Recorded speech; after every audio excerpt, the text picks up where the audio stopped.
عليك رهيبة بجد، هتبين نتيجتها من اول استخدام. كل ما تحسي ان بشرتك مش في احسن حالاتها، باهته، فيها تسبغات، مأكسده، مش شايفاها فيها نضاره، تعالى اقولك الوصفه السحريه الجباره اللي بتعيد ترميم البشره. تعالي نقول ايه هي الوصفه، بس نصلي على الحبيب الاول عشان قلبنا يطيب. اللهم صل وسلم وبارك على سيدنا محمد. بصي يا ست البنات، انا محتاجه منك ايه؟ منك تجيبي لي معلقه نشا.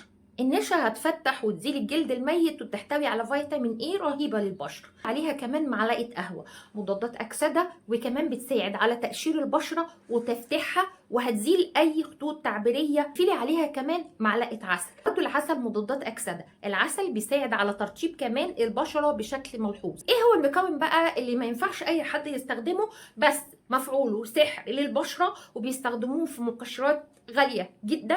البيكربونات الصوديوم. ربع معلقه مثلا على المكونات بتاعتنا، وتقلبي كويس قوي وتسيبيها شويه وتطبقي على بشرتك. بس قبل ما تطبقي اعملي اختبار حساسيه، لان ممكن تسبب لك شويه حساسيه لو انت عندك حساسيه من المكونات دي.